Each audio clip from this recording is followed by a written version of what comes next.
एक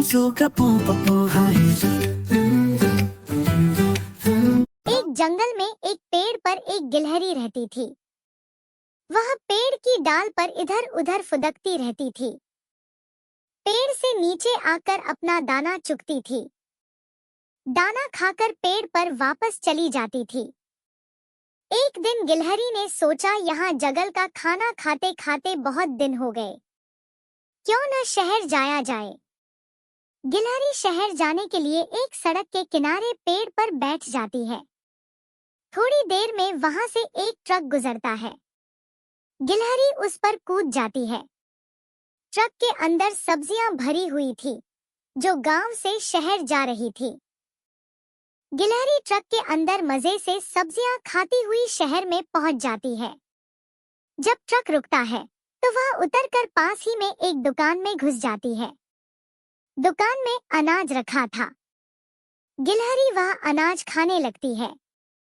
कुछ देर में दुकान का मालिक गिलहरी को भगाने के लिए आता है। गिलहरी वहां से भाग जाती है। एक आदमी अपना टिफिन लेकर एक पेड़ के नीचे बैठा था। उसने अपना टिफिन खोला तो उसके खाने की खुशबू पेड़ पर बैठी गिलहरी की नाक में पहुंची। गिलहरी खाना खाने के लिए बेताब हो गई। तभी वह आदमी पानी लेने गया। गिलहरी चुपचाप नीचे उतरी और उसके टिफिन में से एक रोटी और अचार को खाने लगी। कुछ ही देर में वह आदमी वापस आया। उसे देखकर गिलहरी वापस पेड़ पर चढ़ गई। वह अपने साथ रोटी का एक टुकड़ा भी उठा लाई थी। खाना खाकर उसे फिर से भूख लगने लगी। वह आगे चल दी। वहां एक जगह होली के लिए रंग तैयार किए जा रहे थे। दो बड़े बड़े ड्रम में होली के लिए एक चांदी का और एक सोने का रंग घोल कर रखा था। कुछ आदमी और औरतें इन रंगों को खाली बोतलों में भर रहे थे।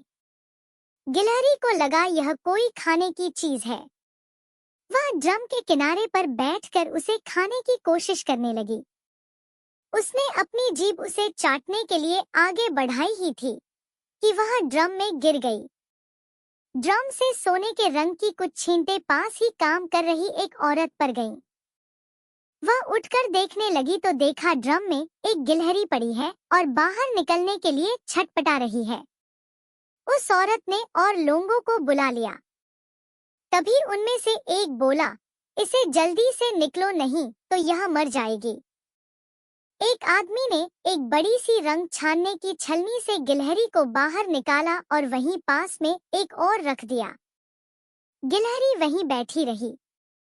वह धीरे धीरे हाथ पैर चला रही थी, लेकिन वह उठ नहीं पा रही थी। उसे छोड़कर सभी अपने अपने काम में लग गए। गिलहरी बहुत डर गई थी।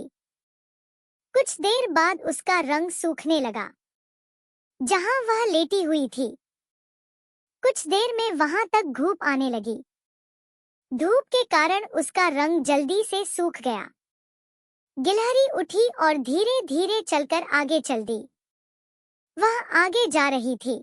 तभी उसने अपने आप को देखा तो उसका पूरा बदन सोने के रंग में रंग चुका था। गिलहरी बहुत खुश हुई। वह फिर से सड़क किनारे एक पेड़ पर बैठ गई। कुछ देर में एक बस उधर से गुजरी और गिलहरी कूदकर उस बस की छत पर बैठ गई।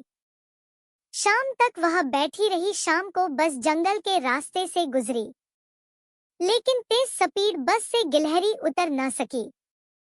रात के समय बस एक ढाबे के पास रुकी, तब गिलहरी उतरकर जंगल में पहुंच गई। वह एक पेड़ पर चढ़कर आराम करने लगी।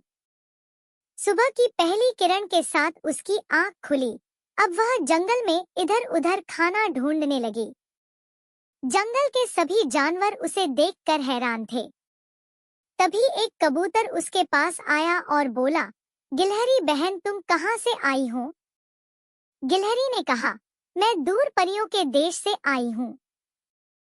वहां सभी जानवर सोने के होते हैं। सभी जानवर उसे मेहमान समझकर उसकी देखभाल करने लगते हैं। उसे तरह तरह के फल, अनाज लाकर देने लगे। गिलहरी के मजे आ गए। वह मजे से सब खाने लगी। एक दिन एक कौवा उसके लिए अमरूद लेकर आया और बोला, गिलहरी बहन, क्या तुम मुझे अपने साथ परियों के देश ले चलोगी?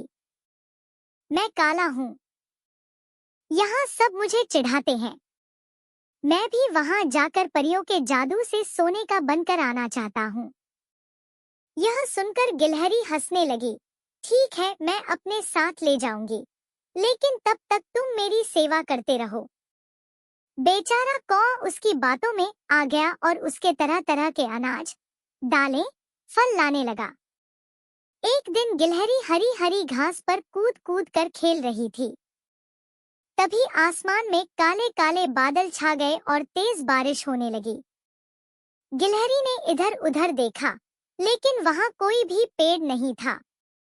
इस बारिश में उसका सुनहरा रंग धुलने लगा और जगह जगह से उसका असली रंग दिखने लगा।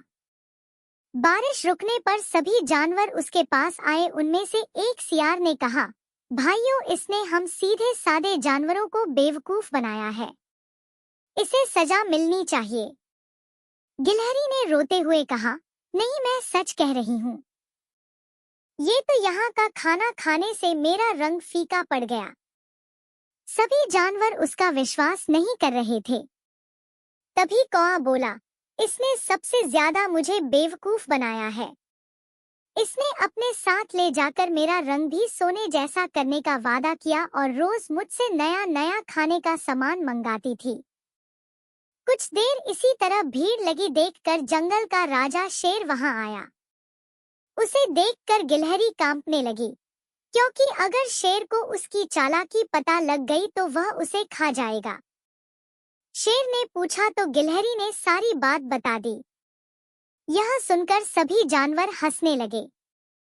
शेर भी हंसने लगा। वह बोला, चलो हम तुम्हें माफ कर देते हैं, लेकिन तुम्हें वादा करना होगा कि आज के बाद तुम शहर नहीं जाओगी। अच्छा खाने का शौक आज तुम्हें मरवा देता। गिलहरी रोते हुए बोली, महाराज, मैं आज के बाद कहीं भी नहीं जाऊंगी और कौए भैया, मैं कल से आपको दाना लाकर दिया करूंगी। जो कहोगे वह ला दूंगी। कुछ देर में बारिश फिर से शुरू हो गई। सभी जानवर कहीं ना कहीं जाकर छुप गए, लेकिन गिलहरी वहीं घास पर उछल कूद करती रही, जिससे शहर का रंग पूरी तरह से उतर जाए। कहानी का मतलब ये है कि किसी के भोलेपन का फायदा नहीं उठाना चाहिए, जैसे गिलहरी ने जंगल के सभी जानवर या खास करके कौवे का उठाया। ऐसी कहानियों के लिए हमारे चैनल को सब्सक्राइब करें। Please like and subscribe, it's the thing to do. Hit that bell and